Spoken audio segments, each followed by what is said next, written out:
Fala Live em Texas, vamos entrando.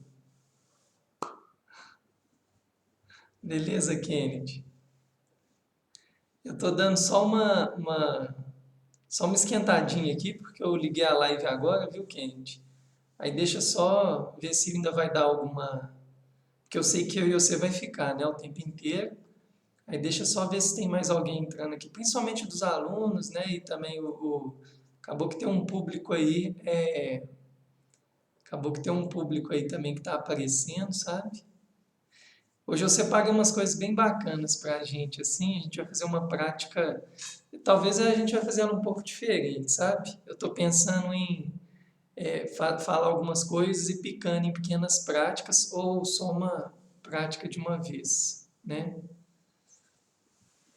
Ô Kennedy, eu acredito que aqui tem um atraso, né? Um pouco, né? Imagino que você escreve e leva um tempinho para chegar, né? Mas é isso.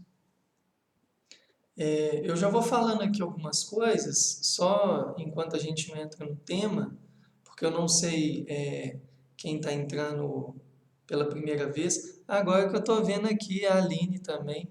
Vocês estão vendo junto, por acaso? Aqui, só para lembrar, eu gostei daquela ideia do Zoom, tá, Kennedy? Já vou dar uma olhada nessa ferramenta esse fim de semana, porque aí de repente eu monto a aula só para os alunos de yoga, né? E continuo disponibilizando essas conversas mais abertas, né? Com essas temáticas, né? Para esse contexto que a gente está passando, eu acho que foi interessante. O pessoal está dando um retorno bom. É, Só lembrando para quem está chegando, para quem for ver o vídeo a posteriori, né? Eu vou estar disponibilizando essas aulas segunda e quarta das 5 às 6h30 e terça e quinta das 8 às 9h30. Talvez vai ter alguma modificação, porque eu vou usar esse aplicativo do Zoom, e se os alunos também de yoga adotarem, aí talvez eu vou montar um outro horário para as lives. E aí esses horários que eu falei antes vão ser mais para as aulas de yoga mesmo específica. Mas até agora, por enquanto, é isso aí, viu, pessoal?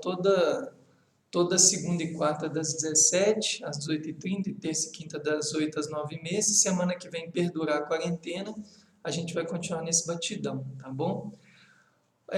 Olha só, hoje, Kendi, nós vamos entrar de trumpa de novo, né? Eu separei um texto aqui que eu achei ele muito interessante. Ele é num capítulo, ele está aprofundando, né, um assunto que a gente já começou a entrar nele, na verdade, até na última aula, que foi as questões relacionadas ao auto-engano. O Trumpa, ele tem um capítulo, né, que chama auto-engano, né? E nesse capítulo ele começa a apresentar uma série de armadilhas na prática espiritual. Eu não sei se você lembra, se o pessoal quiser ver, tá lá no canal do YouTube. O IGTV, gente, eu não sei o que está acontecendo, eu não sei se é questão de tráfego, eu não estou conseguindo dar upload em vídeo de IGTV, já tem mais de uma semana.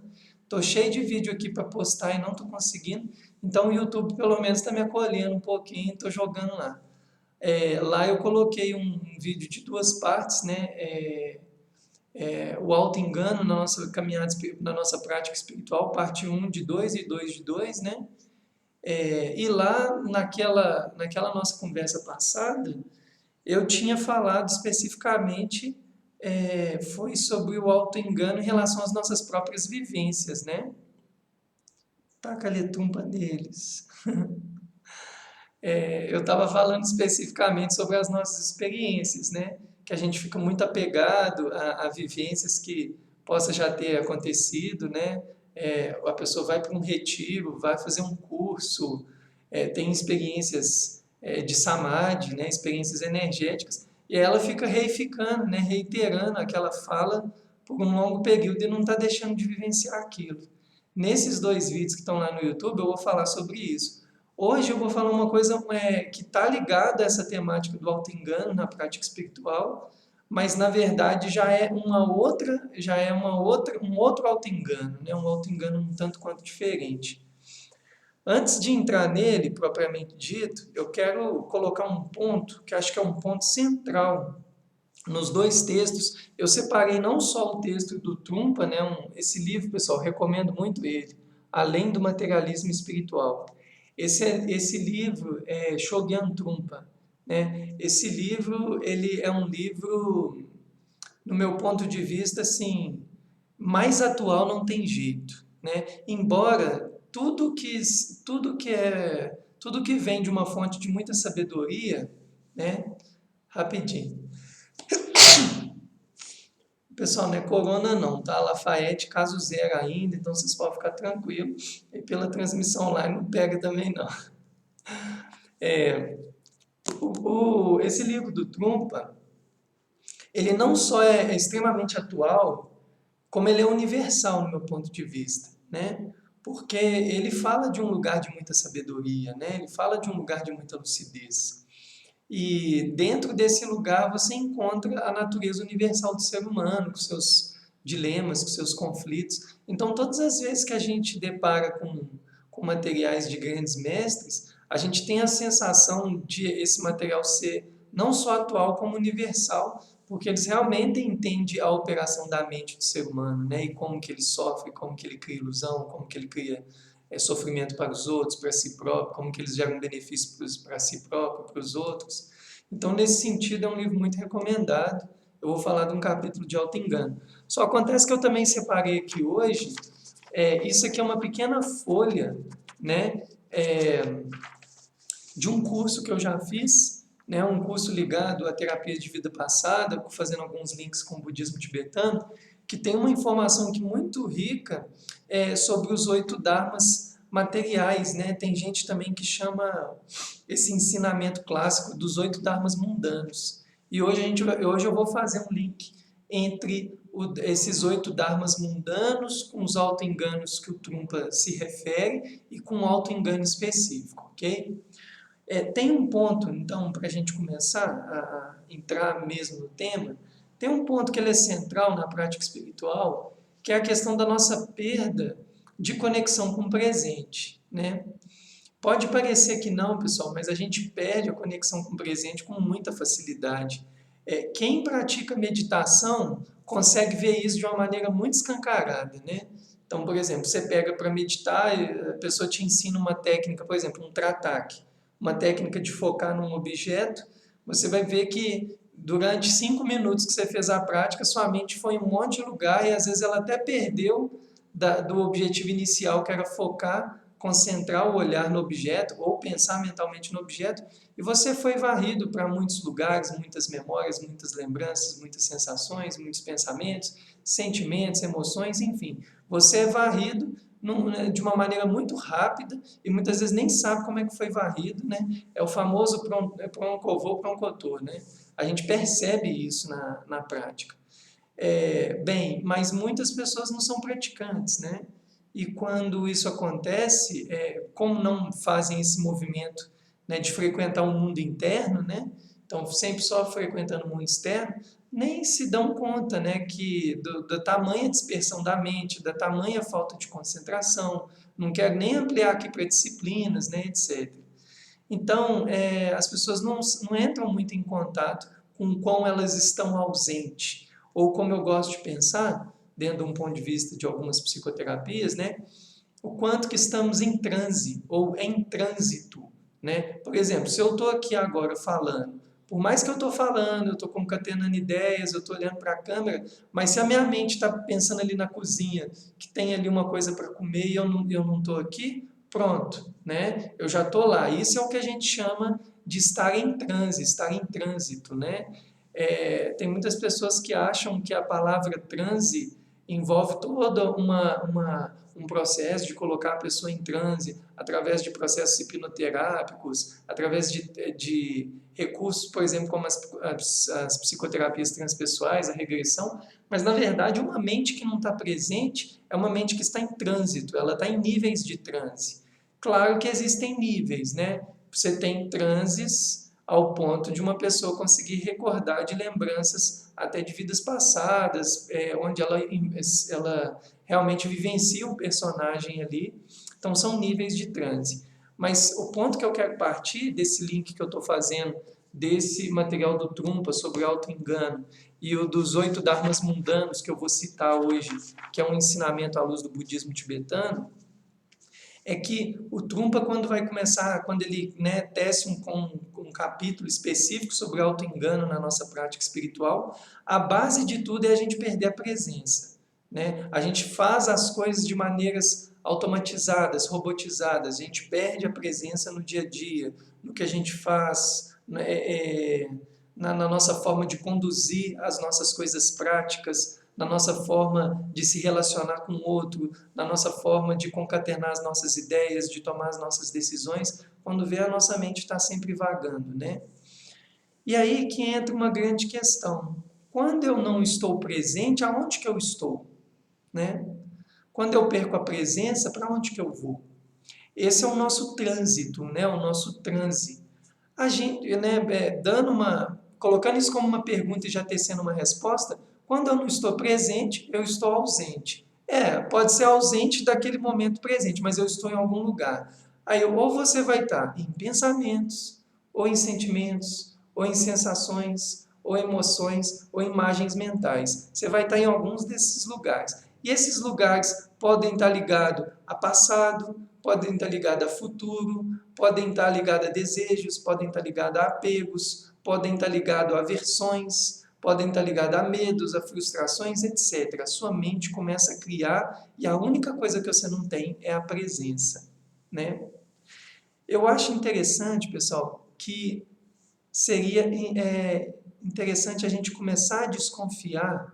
É uma coisa que eu falo muito aqui para meus alunos de yoga, que é assim: não pensem só porque vocês estão entendendo cognitivamente, intelectualmente o que o outro está te dizendo, é que você realmente está conseguindo compreender de qual lugar que o outro está falando. Eu já percebi muito isso ao receber ensinamentos, né, de lamas, de monges, de mestres, quando eu achava que eu estava entendendo e passou alguns meses, quando eu reli aquele pedaço daquela fala, quando eu revi aquele vídeo, eu entendi de um outro ângulo. Eu falei assim, poxa, agora eu acho que eu estou começando a entender na camada que essa pessoa está querendo me dizer, né? Então, não vamos cair nessa ilusão que a gente, só porque somos racionalmente inteligentes, que a gente está entendendo o que o outro quer dizer, né? Então, o que eu quero dizer é o seguinte: quando esses mestres ficam reiterando, né, a importância da presença, no meu ponto de vista, eu comecei a desconfiar que esse assunto ele é muito mais sério do que, às vezes, superficialmente a gente pensa, né? Porque, bem, eu já vou falando a forma como eu entendo. Estar presente é uma base, né, para que a gente realmente consiga se conectar. Eu parto do princípio bem simples assim: se alguém me perguntar o que é meditação, o que é caminhada espiritual, o que é a prática espiritual, eu vou responder de uma maneira bem simples. É uma forma de você começar a relembrar a sua verdadeira essência, sua verdadeira natureza, né? Mas a nossa verdadeira natureza, ela não opera. Eu estou falando numa linguagem aqui, pessoal, que eu sei que alguns talvez não vão entender, porque hoje eu estou com o meu enfoque nessa aula, claro, é acolher todo mundo nesse contexto, mas eu estou dando aula para alguns alunos que já têm uma caminhada comigo, ok? Quem não entender, manda pergunta, alguma coisa aqui, eu estou bem ligadão, eu estou olhando aqui e eu vou respondendo, tá? Mas assim, o que eu quero, voltando ali a linha de raciocínio, quando a gente começa a estudar sobre a natureza iluminada da mente, a nossa verdadeira essência, é dito nas tradições hinduístas e budistas, né, que a nossa verdadeira natureza, ela opera, né, ela funciona de um lugar que não é um lugar de ilusão, não é um lugar de sofrimento. Na yoga, a gente fala que essa verdadeira natureza da mente, ela não opera à luz de Prakriti, da natureza. Ela opera à luz de Purusha, né? Que seria o espírito. E esse espírito tem níveis mais elevados, ok? Quando a gente transpõe isso à luz do budismo tibetano, a gente fala que uma mente ali iluminada, ela... O vídeo deu uma pausada. Rapidinho, pessoal. Ok. Pessoal, o vídeo deu uma leve pausada aqui, aí eu parei aqui, tá? O meu. Mas bem, continuando. Quando a gente vai falar isso à luz do budismo tibetano, a gente fala que essa mente iluminada, ela não opera através do samsara, né? O samsara, a gente pode entender que é um modo de funcionamento da nossa mente, ou como se fosse um software, que de alguma forma a gente vai se apegando, se identificando com coisas e a gente vai criando sofrimento para nós e para os outros, e ali está permeado de ilusões, ok? Uma mente iluminada, ela opera, ela não opera dentro do samsara, ela opera fora do samsara, ela opera de um lugar de lucidez, né? Ou, se alguém conseguir entender esse termo, ela opera da própria vacuidade, da própria natureza essencial, né?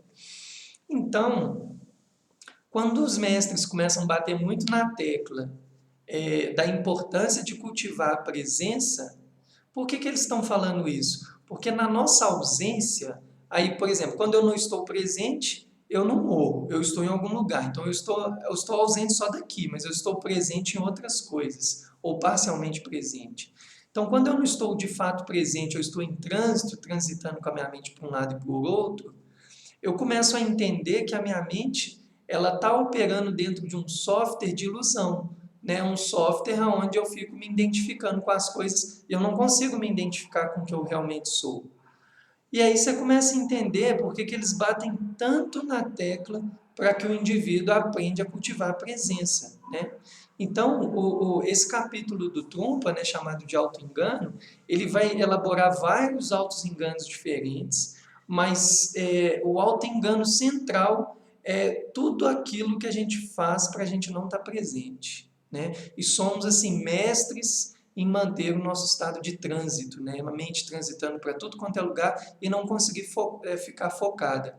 Aí uma pessoa pode falar assim, Michel, eu não acredito em nada disso. Eu falei, então tenta focar e meditar e praticar e perceba se não é difícil, né? Manter esse estado de presença, né?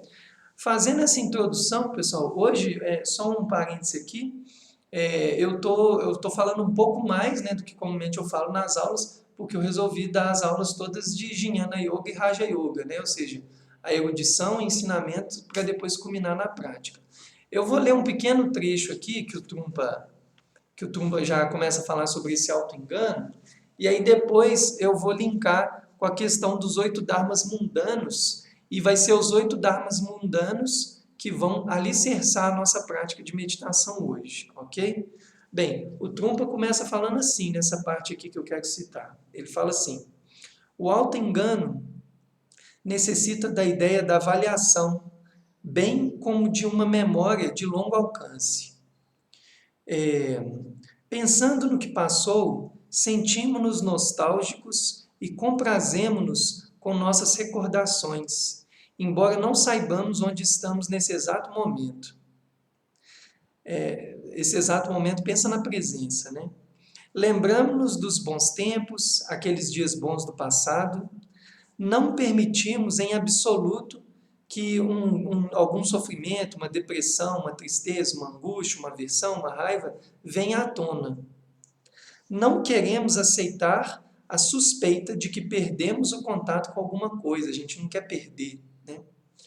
Toda vez que surge a possibilidade de uma angústia, depressão, medo, raiva, né, aversão e um sentimento de perda, ameaça aparecer essa natureza defensiva do ego e da autoimagem que imediatamente traz à mente lembranças e palavras que ouvimos no passado, a fim de nos confortar. Tipo assim, eu estou começando a acessar uma sombra, uma coisa difícil de entrar em contato, eu rapidamente já provoco dentro de mim uma forma de não aceitação daquilo e tento trazer uma lembrança positiva. Eu quero fazer só um pequeno parênteses sobre essa parte, porque quem tem um estudo mais profundo também do budismo, da yoga, pode começar a achar que está rolando uma contradição aqui na fala do Trungpa, que é o seguinte. Ontem, não sei se vocês assistiram um vídeo que eu fiz, eu peguei o caminho quíntuplo da Kriya Yoga e fiz um link com a nossa vida prática, como que a gente pode praticar os 5 passos da Kriyoga à luz de Babaji, né, para a vida no cotidiano. E teve uma hora que eu citei um sutra do Patanjali, que ele fala em termos gerais assim, que quando você for acorrentado por pensamentos negativos, você reverte aquilo para o polo oposto, né? O Patanjali ele prescreve isso para que o indivíduo não fique cultivando esses sentimentos negativos dentro dele e para que ele consiga ampliar a lucidez dele, mas ele não fala que é para você não olhar para o problema, ou seja, colocar poeira debaixo do tapete ou não entrar em contato com a sombra. Mas ele fala para você entrar em contato com a sombra com lucidez. Mas aí só um parênteses, até então pode parecer contraditório essas duas falas, porque o Trungpa está falando o contrário mesmo, ele está falando assim. Aí vem aquele sentimento ruim, aquela coisa negativa, e você quer tentar trazer uma lembrança antiga para não entrar em contato, né? Aí ele fala desse auto-engano. O Patanjali, ele está falando de um lugar, no meu ponto de vista, que é assim, ó, não vale a pena ficar aqui no sofrimento agora, senão o sofrimento vai gerar mais sofrimento e você não vai ter lucidez depois para sair daí. É o que na yoga a gente chama de tamas, né? Tamas seria seria o nosso aspecto sombrio, negativo, né? Seria quando a gente não tem energia, quando a gente não tem volição, seria energia represada, né? Os yogis falam, movimenta a energia, porque tudo é movimento, né? Então ele está falando no sentido porque o praticante ele não fica ali estagnado, né? Então quando ele pede para você reverter é só para você não ficar naquela zona ali de estagnação, mas depois você pode olhar para aquilo, né, com lucidez. O Trungpa ele já está falando de um lugar mais direto, ele já está falando assim, ó, não fica fugindo das sombras, das aversões, dos seus conflitos, olha para eles, né? Porque tem um ponto de vista, um olhar no budismo que eu acho fascinante, que ele coloca assim, a palavra não é fascinante, lúcido, né? Que ele fala assim, como a gente entende que tudo é criação da própria mente, o nosso sofrimento ele pode ser atravessado com a nossa lucidez, mas a gente vai ter que olhar para ele. Então ele está falando assim, que muitas vezes a gente aparece para nós os nossos conflitos, nossas angústias, nossos sofrimentos, etc., e a gente não olha para eles, a gente fica sempre tentando fugir de uma maneira até muito hábil, né? E aí o aprendizado que era para ter sido conquistado, ele não acontece. Então o Trungpa está falando desse lugar. Ô, pessoal, isso é tão interessante, é um parênteses assim, rápido assim. Ontem, à tarde, depois do almoço, né, eu fui dar uma cochilada e eu tive um sonho muito interessante assim. Eu estava sonhando que eu estava num auditório de música e eu ia apresentar uma música que eu tinha composto, né, há muito tempo e tal. E só acontece que não tinha os músicos para tocar a música, né? Não tinham as pessoas que poderiam executar a obra. Aí o que aconteceu? Eu comecei no sonho a chamar a plateia para me ajudar a tocar. E aí o povo começou a picar a mula no sonho. O povo falou, não vou ficar aqui não, esse negócio vai ficar ruim demais. Aí na hora que o pessoal começou a ir embora, me deu uma angústia, tipo assim, nós, concerto vai ser ruim demais, né? Aí eu falei assim, não, sai fora, eu quero parar de sonhar com isso aqui, eu vou cortar. E aí eu acordei. Então, assim, é um exemplo bobo, mas que ele mostra muito isso, né? Quando às vezes vem uma experiência negativa, a gente não quer entrar em contato com ela, então a gente afasta o mais rápido possível. Então, o Trungpa, nesse auto-engano, ele está batendo nessa tecla, né? Que quando então começa a vir esses sentimentos negativos, essas coisas aversivas, aí a gente não quer entrar em contato com isso, aí começa a vir nostalgia, você começa a tentar lembrar de um momento bom e etc. Mas esse jeito de fazer não é o jeito igual o Patanjali propõe, né? O Patanjali ele pede para você reverter para um pensamento positivo, mas não necessariamente que é você fazer uma reminiscência de ter uma memória de um momento nostálgico, né?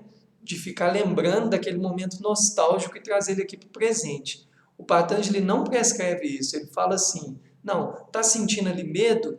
Reverte para a coragem, mas uma coragem aqui no presente. Não é aquele momento na sua vida, aqueles momentos dourados onde você tinha coragem, porque isso vai trazer angústia também, né? Deveria ter me chamado.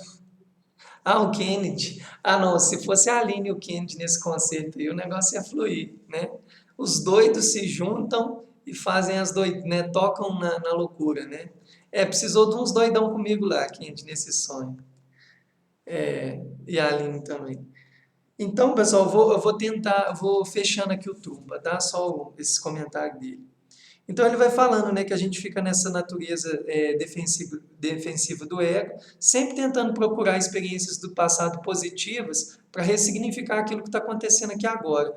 O problema é você perde a presença, né? E perder a presença, quem pegou o vídeo aí desde o início, é uma das grandes questões que vai manter a nossa mente na ilusão, né? Desse modo, o ego fica continuamente à procura de inspiração, sem raízes no presente. É um contínuo voltar para trás. Essa é a ação mais complicada do auto-engano. Não deixamos de maneira nenhuma que os sentimentos que a gente chama de negativos, né, cheguem a existir. Né? Nós não estamos pedindo aqui, eu não estou falando aqui, pessoal, que a gente tem que cultivá-los. Mas olha para eles, por que eles estão ali, né? Visto que recebi bênçãos tão... Aí ele começa a fazer assim, até como um ar, assim, como se fosse uma ironia, né? Visto que recebi bênçãos tão grandes, tive a sorte de passar por essas maravilhosas experiências espirituais, ou tipo, li livros, fiz retiros, viajei para tantos lugares e tal, como que eu posso estar com esses sentimentos negativos? É impossível, não há lugar para eles. Na verdade, há, pessoal, porque é uma coisa que eu sempre falo aqui na terapia.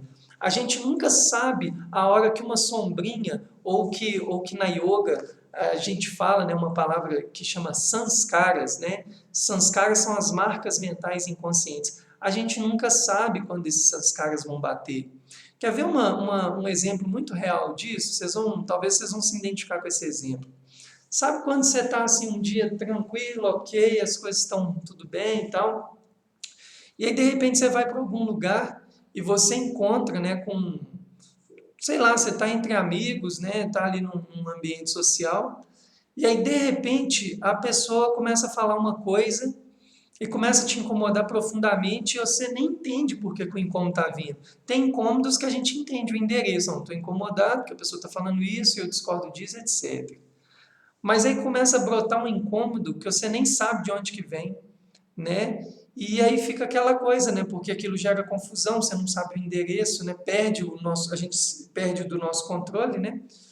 Essa é uma necessidade muito grande do ser humano, né? De sempre estar tentando manter o controle sobre tudo. Por isso que quando acontecem situações igual essa que está acontecendo, que escancara a impermanência, né? A gente vê que as coisas não têm tanta solidez assim. Muitos de nós começam a entrar em colapso, né? Então, por exemplo, os sanskaras, eles são isso, você não sabe quando eles vão vir e de repente eles vêm. Agora, quando a gente está com o coração aberto e presente para encarar, para olhar, a gente começa a tirar proveito disso, né? E aí, pessoal, eu agora vou entrar na segunda parte dessa fala, que eu falei do auto-engano, e agora eu vou comentar com vocês, um ensinamento budista, né, que chama os 8 dharmas materiais ou 8 dharmas mundanos, e aí vocês vão entender, eu vou só citar os 8, não vou aprofundar muito aqui na leitura, e vocês vão entender claramente o que eu estava falando antes, relacionado aos auto-enganos, que o Trungpa cita, né, que a gente vai perdendo o nosso estado ali de presença, né, pelos esses auto-enganos. E esse assunto agora dos 8 dharmas mundanos, ele só vai mostrar para vocês como que através desse ensinamento, como que esses 8 pontos são suscetíveis de provocar na gente essa experiência de auto-engano. Porque os 8 dharmas mundanos, eles estão ligados a coisas das quais a gente tem desejo e apego e coisas das quais a gente tem aversão e quer afastar. Né? E justamente nesse jogo de pega e solta, né? Ou de apego e aversão, ou desejo e repulsa, é nesse jogo que a nossa mente vai operando nesses estados de não presença, né? E aí a gente fica vagando daqui para ali, né? E a gente perde simplesmente a nossa presença e a base, né, das práticas espirituais de diferentes tradições, né, é a gente aprender a cultivar a presença. Esse é um tema muito importante. Esse é um tema tão importante, pessoal, que Quando eu vou dar os retiros do Ser Integral, que é um projeto que eu tenho, um dos retiros que eu dou, o tema é a presença, né? Que é um retiro que a gente fica 4 dias tentando trabalhar muito essa questão. Eu vou entrando aqui na questão dos karmas mundanos, dos dharmas mundanos ou os dharmas materiais, só para vocês verem mais ou menos a ideia, tá? O texto fala mais ou menos assim: um dos ensinamentos budistas clássicos sobre a esperança e o medo refere-se aos chamados 8 dharmas materiais, ou também os 8 dharmas mundanos, né? Que são pares de opostos. 4 de que gostamos e 4 de que gostamos e a que nos apegamos, né? E 4 do que não gostamos e tentamos evitar. A mensagem básica desse ensinamento é que sofremos quando ficamos envolvidos neles, né? Aí, só assim, para quem, né, talvez não tenha tanto contato com alguns termos dos quais eu uso, vocês podem fazer perguntas, tá? Quando a gente usa a palavra, por exemplo, muitos estão assim, sofrimento. Tá, o que é sofrimento, né? Então vamos lá, quando eu falo aqui de sofrimento, eu estou falando sofrimento à luz do budismo tibetano e da yoga. Sofrimento é a avidya, né? Que é a causa da nossa ignorância primordial. A ignorância do quê? Do que eu realmente sou. Quando a gente usa a palavra yoga, o que é yoga? Yoga é a união da minha natureza impermanente, o ego, a autoimagem, com o meu self, é o reconhecer a minha natureza primordial, né? A minha natureza iluminada, a minha natureza permanente. Né? Nós vivemos aqui a impermanência. Né? O professor Satchidananda sempre fala essa frase, ele cita ali em alguns livros dele, que ele sempre fala assim: a raiz do sofrimento humano, abre parênteses, gerada por a nossa ignorância daquilo que a gente realmente é transformar experiências impermanentes em experiências permanentes. Então a gente fica tentando dar solidez, né, para tudo à nossa volta, sendo que nada tem solidez. Pessoal, a física quântica está aí mostrando isso. Essa parede verde que está aqui atrás, ela não tem solidez. Mas ela está aí, até determinado tempo. Vai ter um momento que as partículas ali, de tanto se contrair, dilatar, que vai começar a ter uma desconexão entre os átomos ali, ela vai rachar, ela vai quebrar, e isso aqui não vai estar aqui mais, né? Então não tem solidez, né? E a gente precisa aprender a dançar com essa não solidez. Esse é o grande lance, assim, né, que eu vejo.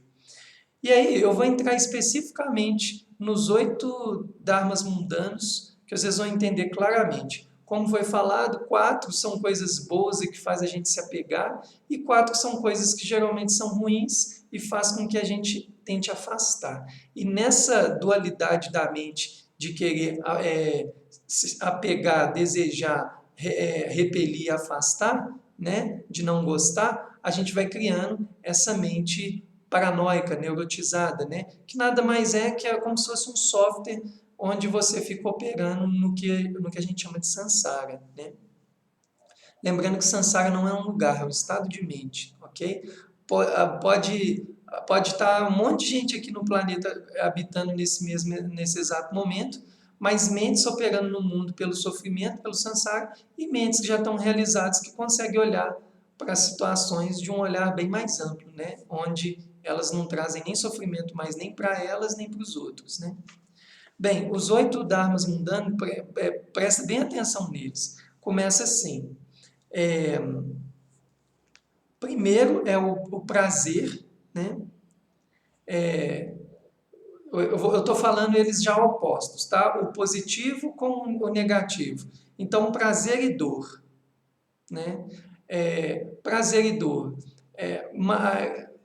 É muito intrínseco, né, da natureza humana operando na ignorância, no samsara, na mente que perde a conexão com a sua verdadeira essência, de ela estar sempre procurando prazer, né, procurando sempre a satisfação e tentando repelir a dor de tudo quanto é jeito, né.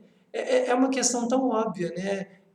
A gente fica muito mais satisfeito em sentir o nosso corpo sem dor do que o nosso corpo com dor, né. Então essa é os 2 primeiros opostos, né? Prazer e dor. O segundo é perda e ganho, né? Então, a maior parte de nós está o tempo inteiro querendo ganhar, né? A gente não quer ter a experiência da perda. Tanto é que perdas geralmente é causas de muito sofrimento. Perdas materiais, perdas de pessoas, perdas de status, perdas de coisas conquistadas, etc. E aí a nossa mente fica nessa bugada, né? De ganhar e de nunca querer perder. Eu vou falar os 8, que aí depois eu comento mais geral. Prestígio e honra, desculpa, prestígio e desonra, né? Ou você pode pensar assim também, estar sendo pertencido, reconhecido, valorizado, esse seria o prestígio. E a desonra é quando você não é reconhecido, quando você é desvalorizado, quando você é julgado, julgada, né? Ok? É, e o último, louvor e culpa, né? Louvor também no sentido assim, no sentido de eu estou fazendo uma coisa boa, estou fazendo uma coisa benéfica, né? Estou tendo louvor, né? Eu estou tendo, vamos colocar assim, estou tendo uma experiência de vida benevolente, generosa, compassiva, amorosa. Eu tenho louvores, eu tenho virtudes acontecendo ali na minha manifestação. E culpa são as nossas experiências de fracasso, né? É quando eu erro, é quando eu me apresento não virtuoso, quando eu me apresento birrento, nervoso, com raiva, etc. Agora, o ponto que eu quero colocar para vocês, pessoal, desses 8 dharmas mundanos aqui, é assim. Eu vou tentar deixar de uma maneira bem explicativa assim. À luz da yoga e do budismo, a gente entende então que quando eu uso essa expressão operar com a mente, é a forma como a nossa mente funciona. Mente para mim, aqui eu penso numa coisa bem ampla, são as minhas operações da minha inteligência, da minha consciência operando no mundo, analisando, tentando entender e tal. Quando a gente perde, né, que é a maior parte de nós, a nossa conexão com a nossa yoga, né, a nossa verdadeira natureza, o nosso self, a nossa natureza intrínseca iluminada, a gente passa a operar dentro de uma visão apenas do ego e da autoimagem, né? Pequeno parênteses, quando eu falo de ego e autoimagem aqui, pessoal, eu não estou aqui endemonizando o ego e a autoimagem, né? Nós temos um corpo, né? Nós temos nesse momento aqui, eu estou tendo o personagem do professor que está passando um ensinamento, etc.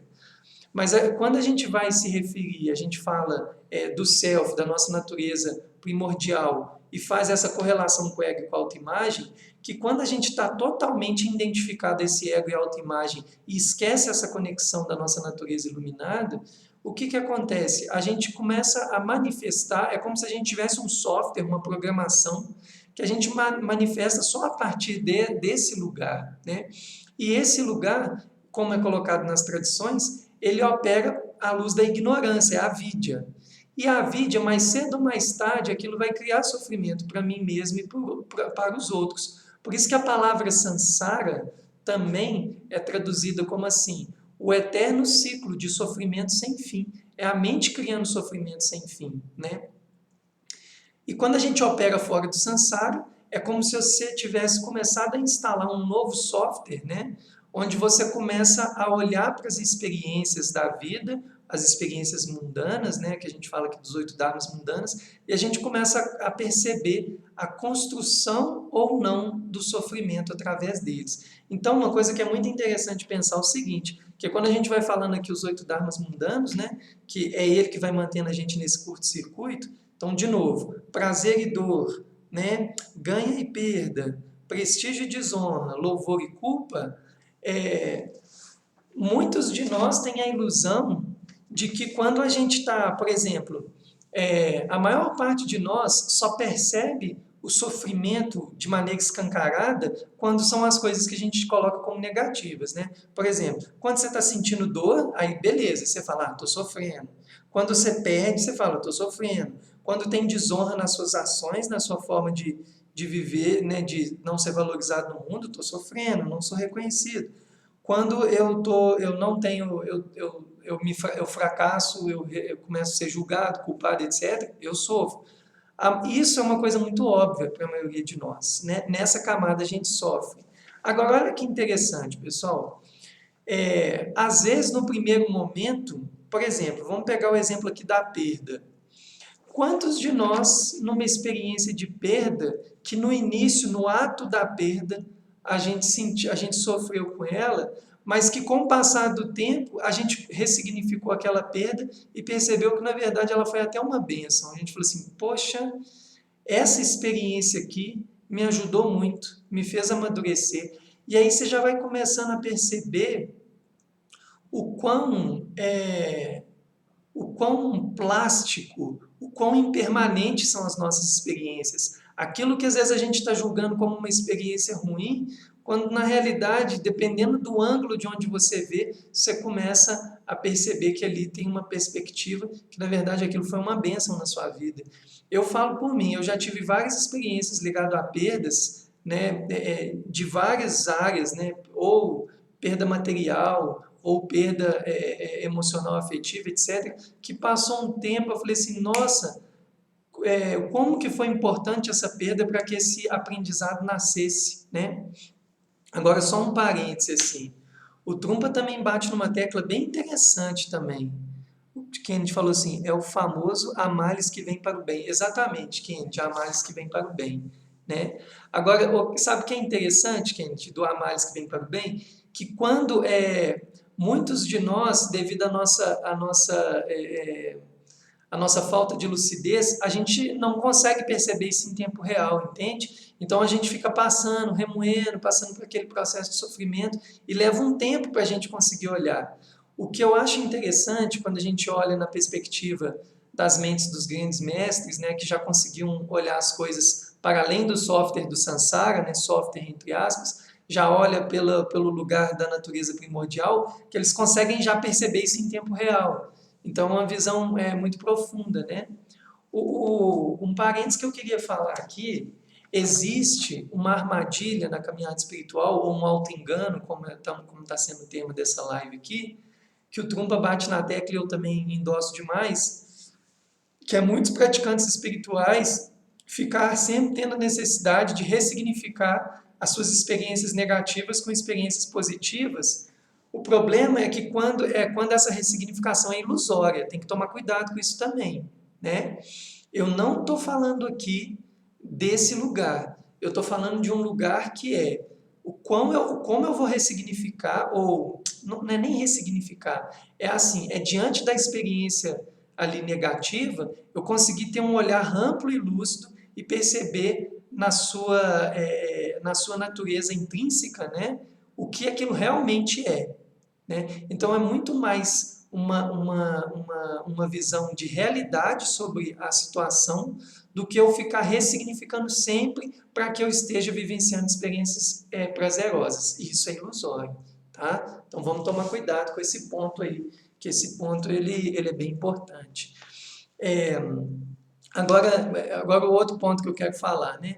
Então para nós, para a maioria de nós, é muito óbvio, eu estava olhando a hora ali para a nossa meditação, para nós é muito óbvio perceber nessas experiências que a gente coloca como negativas a natureza do sofrimento através delas. Agora, as experiências das quais a gente tem desejo, apego, do que nos traz prazer, comumente é mais difícil perceber a criação do sofrimento dentro dela mesma, né? Eu vou falar de novo aqui as experiências mundanas prazerosas que também no final das contas podem levar ao sofrimento, né? Que é o prazer, né? O ganho pode ser em qualquer aspecto, o prestígio e o louvor, o respeito, né? O reconhecimento e tal. Bem, olha como que isso aí é também interessante, assim. Eu gosto muito daquela fala assim, né? Que o objeto desejado, ele é uma grande armadilha também, né? Porque, por exemplo, você está aspirando muito a realizar determinada coisa. Então, naquele momento ali que você está para realizar, está nascendo ali uma expectativa, né? Aí, vamos supor que, de repente, puf, você consegue, né? Aí vem aquela felicidade. Aí você fala assim, beleza, uma experiência prazerosa.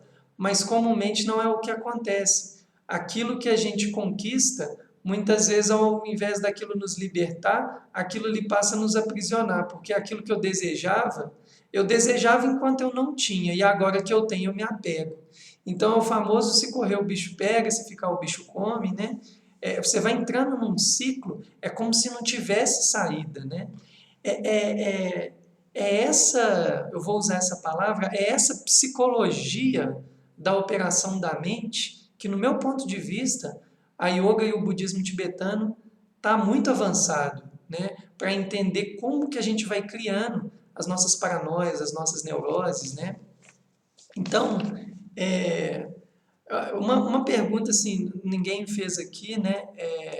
Mas uma pergunta que fica é assim, poxa, mas aí a coisa fica meio ruim, né? Porque a gente está começando a perceber que tudo é passível de sofrimento. O meu prazer, a minha dor é passível de sofrimento, a minha perda, o meu ganho, meu prestígio, minha desonra, meu louvor, a minha culpa, tudo é passível de sofrimento.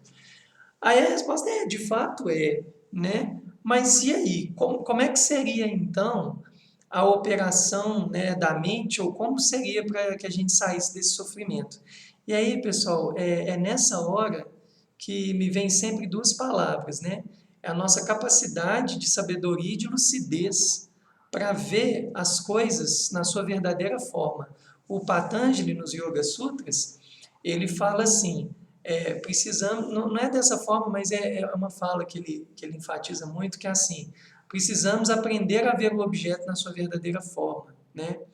Aí eu vou dar um exemplo de como que uma situação que pode ser prazerosa ou dolorosa, ela não se torna isso porque você está operando com lucidez. Eu vou dar exemplos reais que eu já vivenciei, que eu acho que eles... Na yoga a gente fala que quando você fala uma coisa que você vivenciou, aquilo tem mais impacto para o outro, né?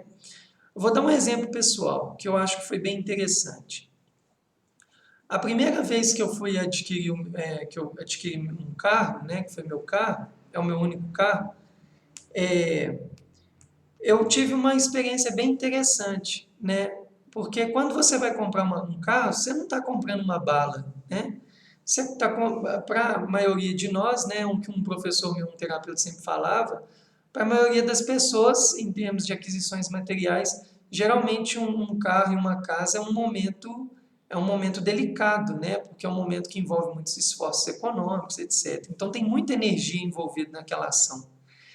E quando eu comprei, eu já estava com a consciência, com o entendimento que aquilo não me faria mais feliz. Era algo que eu aspirava, que eu desejava, né, porque aquilo era necessário para minhas coisas objetivas da vida, mas eu já estava com uma lucidez, pelo menos no nível intelectual, que eu não seria nem mais feliz, nem mais triste depois do dia de adquirir o carro ou não, né?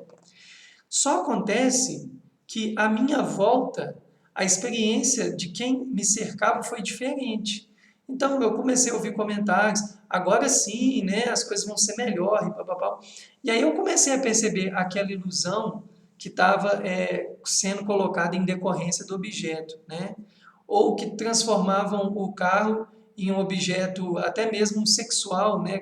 Com um carro você vai ter mulheres, etc, etc. Então ficavam me dando esses exemplos. E eu sei que isso é real porque a nossa cultura cultua beleza, hormônio, dinheiro, objetos materiais e tal. A nossa cultura se devota a isso. A cultura materialista costuma falar que não se devota a imagens, mas se devota sim. A imagem é capital, é dinheiro, é beleza, etc, né? E aí ali eu percebi que eu poderia criar uma experiência de muito sofrimento para mim, se eu começasse a ficar apegado àquele objeto, como se fosse assim, nossa, agora que eu conquistei, eu não posso perdê-lo de jeito nenhum. E aí eu lembrei de uma frase de uma amiga muito simples e que me trouxe muita lucidez. Ela falou, você pode ter as coisas sem deixar que as coisas te tenham, né? E aí eu comecei a entender que o carro, ele não tinha que me ter. E eu comecei a olhar para ele na sua verdadeira forma. E qual que era a verdadeira forma dele? Ele estava ali para que ele fosse um instrumento de uso, de trabalho. e ponto. Não era mais aquilo. E aí eu comecei a entender essa fala do Patanjali de ver os objetos na sua verdadeira forma, né? Então, por exemplo, esse bastão está aqui, eu tenho que entender qual que é o papel dele. Eu tenho que entender qual que é o papel desse celular. Eu tenho que entender qual que é o meu papel. Entende? Quando a gente começa a vivenciar as nossas experiências, né, e começar a entender, e as nossas experiências de dor, de prazer, né, de ganho, de perda, e a gente vai entendendo a natureza intrínseca delas, o porquê elas estão ali, aí a gente começa a operar dentro de um lugar de mais lucidez, né? E esse lugar de mais lucidez, ele é um lugar que vai trazendo um senso cada vez menos confuso, obviamente menos ilusório, um senso mais realista e uma visão mais clara de causa e efeito da nossa relação com essas coisas, né? Então, por exemplo, quando eu ficar alimentando dentro de mim que eu só sou feliz quando eu faço viagem para não sei aonde, que eu vou ter férias em tal período do ano, não é que eu não posso ter, que eu não posso viajar, não é essa a questão. Mas quando eu coloco essa energia por trás dessa experiência, eu estou me relacionando com essas experiências de maneira confusa e ilusória, né? E aí você começa a não ver as coisas na sua verdadeira forma. E aí nasce todos esses dharmas mundanos, né? Você fica muito afoito pelas experiências que você deseja, querendo ter prazer, querendo ter ganhos, querendo ter prestígios, querendo ter louvores nela, e aquilo que você afasta, você fica sentindo a dor, você sente a perda, você sente a desonra, você sente a culpa, né? E aí a gente vai criando essa confusão mental toda, né? Aí, pessoal, com isso tudo, né, a gente, eu quero entrar agora com vocês, baseado em todo esse assunto, eu queria saber o seguinte: alguém aqui quer fazer alguma pergunta, né, sobre o tema explanado, né, que foi a questão do o que eu falei aqui hoje, né, fazendo um resumo. Eu falei que a base, né, a base do nosso sofrimento é a gente não saber quem a gente realmente é, né? Quando eu não sei o que eu sou, eu confundo com o que eu não sou. E no que eu confundo com o que eu não sou, eu perco a minha presença, né? A nossa mente muito confusa, divaga para tudo quanto é canto. Eu perco a minha presença. Beleza, Kennedy, eu vou. Kennedy, pessoas vieram uma solicitação. Ô, Kennedy, vocês querem.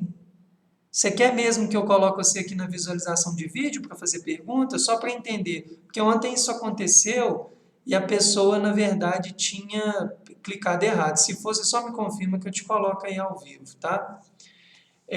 Então, resumindo, né, nessa confusão de a gente não saber o que a gente se identifica com aquilo que a gente não é, né? O Trumpa bateu muito nessa tecla, né, que a nossa mente ficando confusa, a gente perde a presença.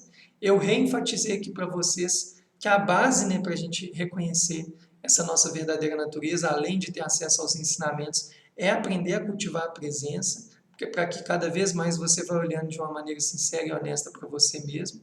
E aí eu fiz um link, né, com os karmas mundanos, né, que eu... Ah, beleza, Kennedy. Eu fiz um link, né, com os karmas mundanos e fui explicando como que nas experiências de prazer e sofrimento, né, de desejo e apego, a gente vai criando essa confusão mental, né? Feito isso, pessoal, nós vamos fazer a prática.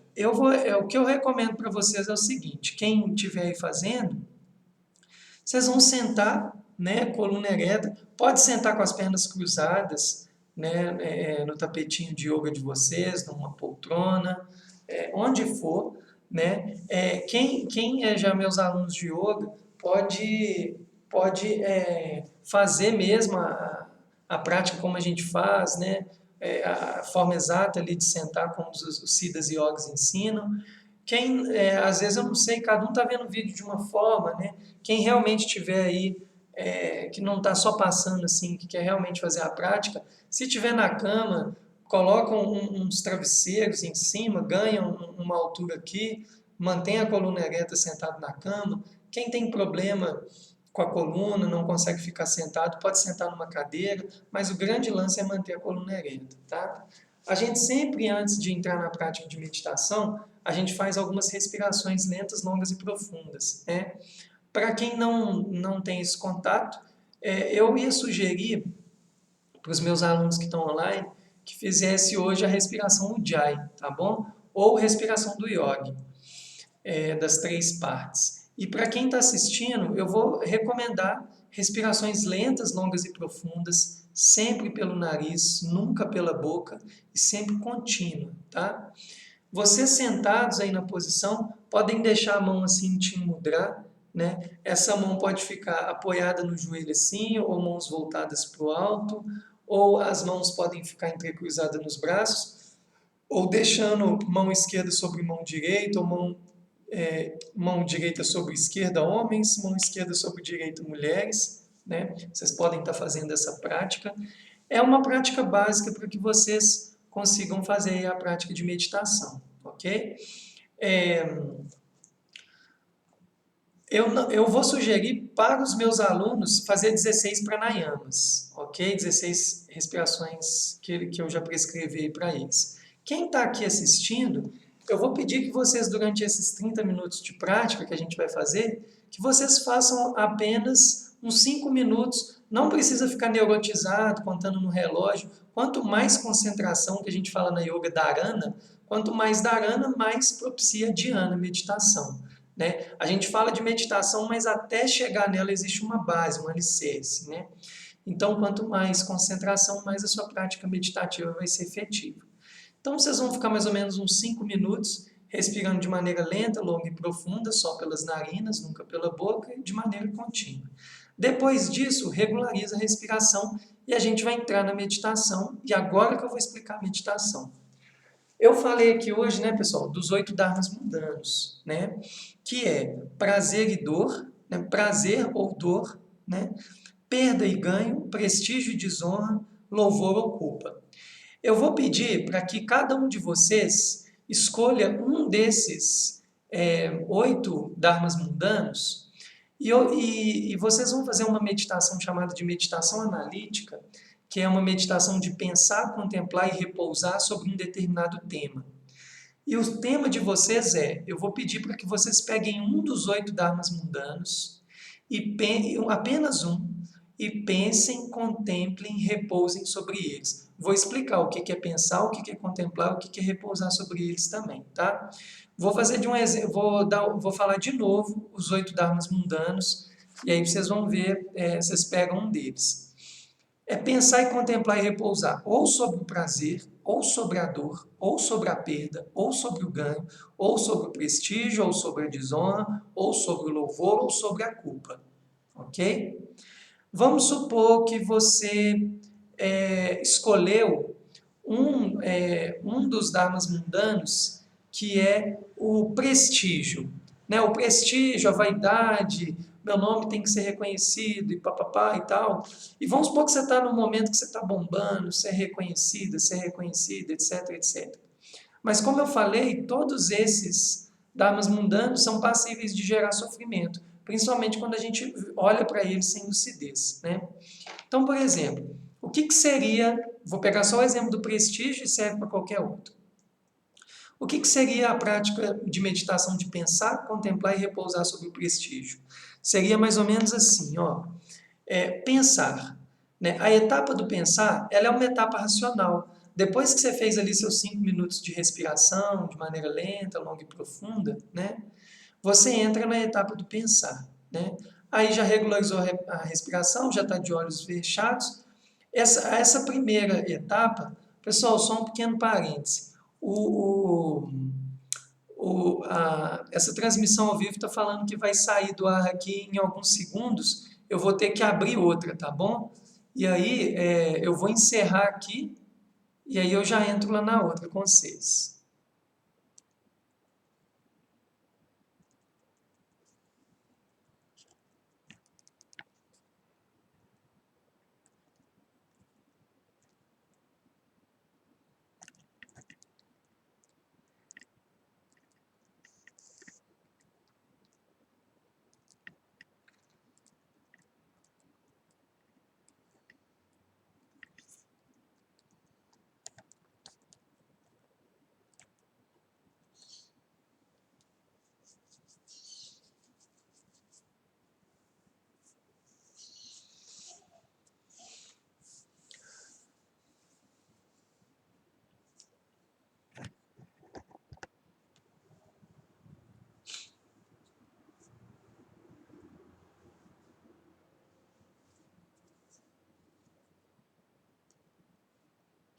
Oi, pessoal, só retomando, tá?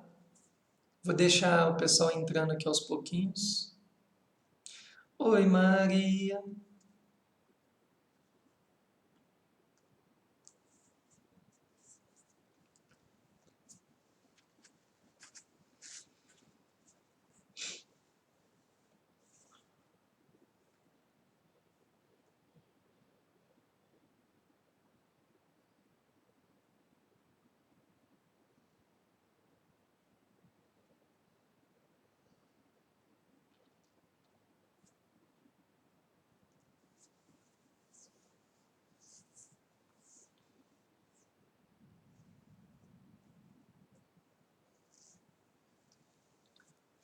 Oi, Solange. A gente já está entrando na prática de meditação, tá?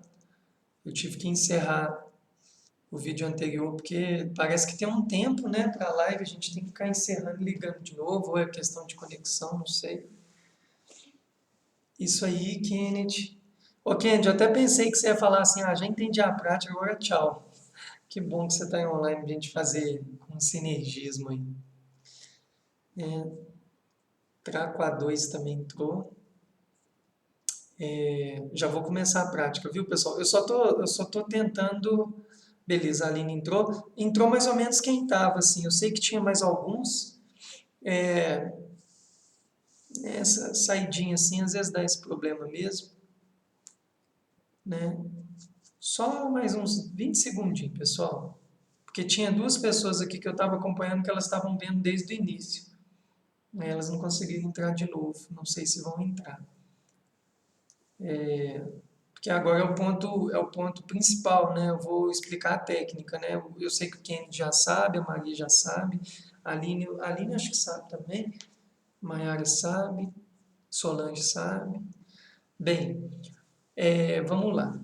Então, por exemplo, né, só precisa entender essa meditação analítica, pensar, contemplar e repousar. Aí vamos supor que eu peguei o exemplo do prestígio, então, né? Aí, né, depois que você fez ali os 5 minutos de respirações lentas, longas, profundas, regularizou a respiração, de olhos fechados, as mãos em Ti Mudra, né? A etapa do pensar é você vai refletir, vamos supor, como que é que eu vejo que é prestígio? Aí você começa a racionalizar, prestígio é quando a pessoa é reconhecida, quando ela é valorizada, quando ela é famosa, quando ela é bem-sucedida. Você vai ali analisando, você vai pegar o seu, é como você vai pegar a sua bagagem sobre aquele assunto, né? É uma análise um pouco racional. Aí você me pergunta, mas para que fazer isso, Michel? Essa meditação analítica, a gente usa ela muito para contemplar trechos de estudos, de ensinamentos, né? Então, como hoje foi uma aula de Jnana Yoga, de erudição, de ensinamento, é para a gente contemplar determinado ponto. E se você está escolhendo um desses itens, eu acredito que eles devem ser relevantes, pelo menos no momento que você está passando, né? É a Alessandra. Ô, Alessandra, tá bom. A Alessandra que é da Traco. Então, a Alessandra também sabe. Eu não sabia o nome da empresa, Alessandra. É, que bom que vocês estão aí, então. É, então, por exemplo, a etapa de pensar é isso, né? A etapa de contemplar é a etapa que a gente vai pegar esse assunto, por exemplo, o prestígio, e vai trazer ele para a nossa vida pessoal. Como que o Michel frequenta a vida relacionada ao prestígio? Aí eu vou descobrindo que se eu não tiver prestígio eu morro, eu sofro, é como se tivesse acabado todas as possibilidades, que eu estou apegado a isso, enfim, né? Aí a gente vai, às vezes eu me distraio assim, lendo as mensagens assim, falando, é difícil. Isso aqui é outro sistema, né? E aí você vai tentar, na etapa de contemplação, tentar dialogar com uma experiência real, né, que está acontecendo com você. Por que isso? Porque isso é muito poderoso, pessoal. É isso que tira a gente desse lugar do só intelecto, do só mental, né? Ontem eu estava vendo um vídeo do Lama Santen, e ele falou uma coisa muito interessante. Eu sei que eu já estou desdobrando aqui, mas ele falou uma coisa muito interessante. Ele falou assim: quando eu estudava muito a física, ele era professor de física, né? Eu estudava coisas muito elaboradas do mundo externo, né? Ele falou assim, aí quando eu fui estudar o budismo, eu vi que era pior ainda, porque eu tinha que ver as coisas muito elaboradas do mundo externo e como que elas dialogavam dentro de mim. Então você não é só um participante, você não é só um espectador, você passa a ser um participante de tudo, né? Então a etapa de contemplar, ela está muito ligada a isso. Você vai trazer a coisa para você mesmo, né? Para como que eu estou relacionando com isso. E a etapa de repousar seria a etapa de soltar, é a etapa de meditar mesmo, né? Então, assim, você, por exemplo, pensou, contemplou sobre o tema do prestígio, agora na última etapa, solta totalmente, né? É não racional, é não intelectual, é não... Na yoga, o conceito de intelecto é um pouco diferente do nosso, porque lá é buddhi, né? Mente de intuição, mas eu vou deixar isso para lá nesse momento. É aquele momento que você simplesmente solta e deixa decantar. Eu falo que a meditação analítica, ela é assim, ó, você vai cozinhando o tema ali no racional, começa a contemplar, né, dentro da sua experiência pessoal, e o repousar é deixar decantar, é deixar o efeito, né, como se fosse ali uma planta que está fazendo chá, deixar os princípios ativos começar a atuar, tá bom? Então é isso.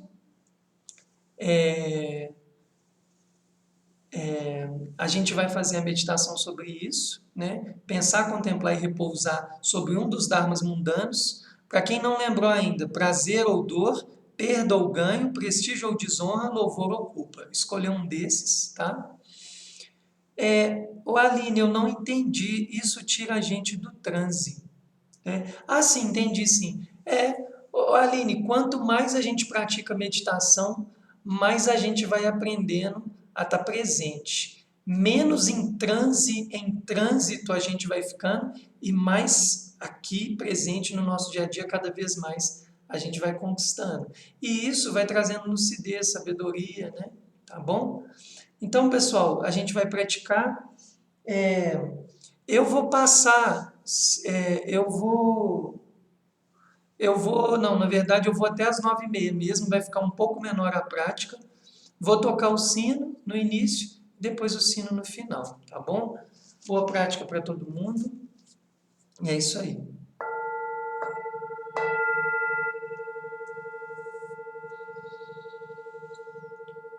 Om Kriya Babaji Namahu